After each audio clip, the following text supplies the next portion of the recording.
जय हिंद बच्चों। हिंदी की ऑनलाइन क्लास में आपका स्वागत है। मैं अभिषेक त्रिपाठी। आज हम पढ़ेंगे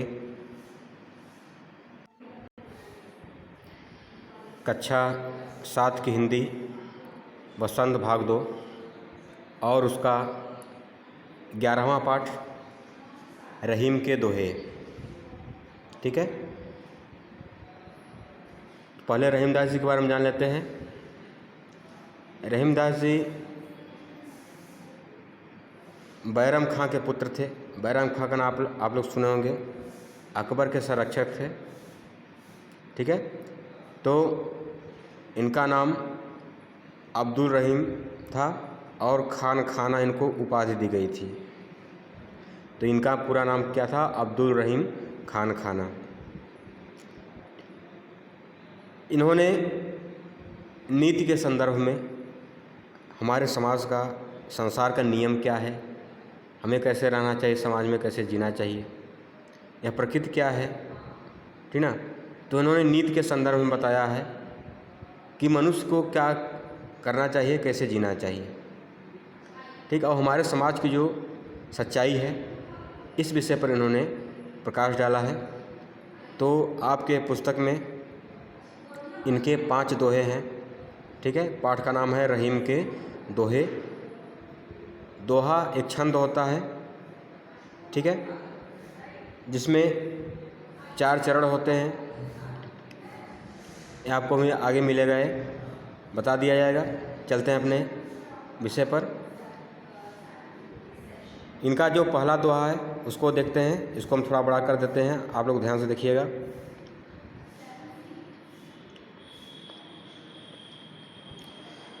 कहि रहीम संपत सगे, बनत बहुत बहुरीत, विपत कसौटी जे कसे, तेई सांचे मीत।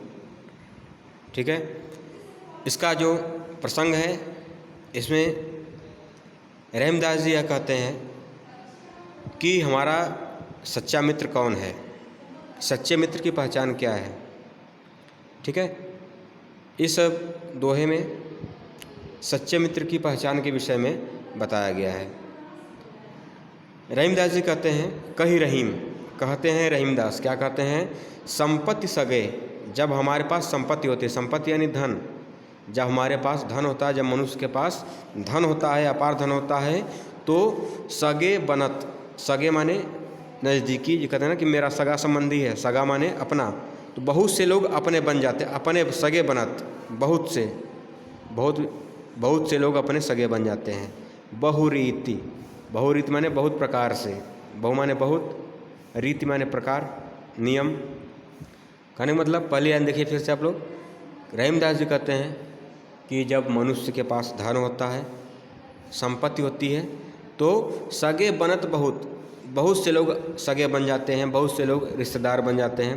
बहुरीति अनेक प्रकार से, जैसे सीधा सा उदाहरण आप लोग देख लीजिए, आपके समाज में अगल बगल आपके रिश्तेदारी में अगर कोई बहुत दूर का भी रिश्तेदार है, लेकिन वह अगर अच्छे पोस्ट पर है, अच्छे पद पर है, तो लोग उसको कहते हैं नहीं वो मेरा रिश्तेदार है। भले वो आपको ना जाने, लेकिन आप उसको कहोगे नहीं वो मेरा रिश्तेदार है। लेकिन अगर वही कहीं अगर कोई निर्धन हो जाता है, कोई गरीब हो जाता है, तो आप उसको पहचानते भी हैं, तो उसको अपना नहीं कहते हैं। ठीक है, देखिए समाज की सच्चाई है। ठीक है, जो धनी होता है उसके बहुत से सगे संबंधी होते हैं, जो उसको नहीं जानता है, ठीक, वो भी कहता है नहीं मैं उसको जानता हूँ, मेरा बहुत नज़दीक है। लेकिन जिसके पास धन नहीं होता है उसको जानने वाले भी पहचानने से इनकार करते हैं। ठीक है, जबकि ऐसा नहीं होना चाहिए। दूसरे लाइन में क्या कहते हैं? विपत कसौटी जे कसे, कहने मतलब कि जब मनुष्य के पास धन होता है तो बहुत से लोग मित्र बन जाते हैं, बहुत से लोग सगे संबंधी बन जाते हैं, लेकिन विपत कसौटी जे कसे, लेकिन जो विपत्ति की कसौटी में कसा जाए। कसौटी एक यंत्र है जिस पे सोने की शुद्धता मापी जाती है कि सोना कितने % शुद्ध है, कितना % शुद्ध है। ठीक है, इसको किस पर नापा जाता है? कसौटी पर। ठीक, कसौटी यंत्र है। तो तेई सांचे मीत, वही सच्चा मित्र है। कौन सच्चा मित्र है? जो विपत्ति की कसौटी में कसा जाए।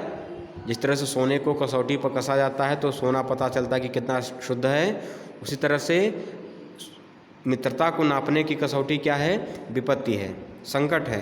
जो आपके संकट में काम आए, जो आपके संकट के समय आपके साथ खड़ा रहे, तेई साँचे मित्र, वही आपका सच्चा मित्र है। ठीक है, समझ में आ गया? किसी भी शब्द का अर्थ आपको समझ ना आया हो तो आप पूछ सकते हैं कमेंट करके। आगे चलते हैं। दूसरा दोहा, जाल परे जल जात बही तज मीनन को मोह, रहीमन मछरी नीर को तऊ न छाड़त छोह। जाल परे जल जात बही, तालाब में अगर जाल पड़ता है, जैसे आप लोग देखे होंगे, तालाब देखे होंगे या कहीं देखे होंगे जहाँ पर मछली मारी जाती है जाल फेंक करके, ठीक ना, तो वहाँ का उसके विषय में रहीमदास जी क्या कह रहे हैं, जाल परे जल जात बही तज मीनन को मोह। जब तालाब में जाल पड़ता है, जाल फेंका जाता है, तो जल जात बही, जो जल होता है वो बह जाता है। तज मीनन को मोह, तज माने त्याग करके, मीनन माने मछली, मोह माने प्रेम।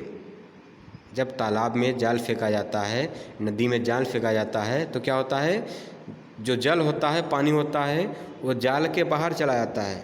ठीक, तज मीनन को मोह, मछलियों के मोह को, मछलियों के प्रेम को छोड़ करके जो जल होता है वो जाल के बाहर चला जाता है। जैसे आप लोग देखे होंगे, ठीक, कि जाल फेंकने पर जाल में कुल मछलियाँ आती हैं, पानी नहीं आता है। वो क्या होता है, जाल में से निकल जाता है, बह जाता है, मछलियों के प्रेम को छोड़ करके वह बह जाता है। रहीमन मछरी नीर को तऊ न छाड़त छो। लेकिन रहीमदास जी क्या कहते हैं कि मछली नीर को, लेकिन जो मछली होती है नीर को, नीर माने पानी, ठीक, तऊ न छाड़त छो, तऊ माने तो भी, फिर भी, न छाड़त नहीं छोड़ती है, छोह, छोह माने प्रेम, मोह, माया। ठीक, कहने मतलब कि इस दोहे का जो केंद्रीय भाव है वह है कि संसार में ऐसे भी लोग, कई लोग हैं जो अपने आप में मस्त हैं, अपने स्वार्थ में मस्त हैं, लेकिन कुछ लोग ऐसे हैं जो भी उनसे प्रेम करने वाले हैं। मतलब कि एक व्यक्ति उसका ध्यान नहीं दे रहा है और दूसरा उसके ऊपर आश्रित है। एक अपने में मस्त है, दूसरे को उससे कोई मतलब नहीं है। स्वार्थी से जो संसार, ठीक, स्वार्थ की भावना जो है पानी के अंदर, कि मछली उसके प्रेम को नहीं छोड़ती है, वह मछली जल के बिना मर जाती है पानी से निकल करके, लेकिन जल इतना स्वार्थी होता है, पानी इतना स्वार्थी होता है कि वह अपने बचने के लिए मछलियों के प्रेम को छोड़ करके जाल से बाहर चला जाता है। समझ में आई? जाल परे जल जात बही तज मीनन को मोह, रहीमन मछली नीर को तऊ न छाड़त छोह। तालाब में जाल पड़ने पर जो जल होता है वो मछलियों के प्रेम को छोड़ करके बाहर चला जाता है, लेकिन मछलियाँ जल के प्रेम को नहीं छोड़ती हैं। इतना होने के बावजूद भी, तऊ न, फिर भी, इतना होने के बावजूद भी मछलियाँ जल के प्रेम को नहीं छोड़ती हैं। ठीक, वे जल के अभाव में मृत्यु को प्राप्त कर जाती हैं। ठीक है, तो समझ में आ गया होगा आपको। इसके बाद अगले वीडियो मिलेंगे। अगर आपको कहीं न समझ में आया हो तो आप लोग कमेंट करके पूछ सकते हैं। जय हिंद।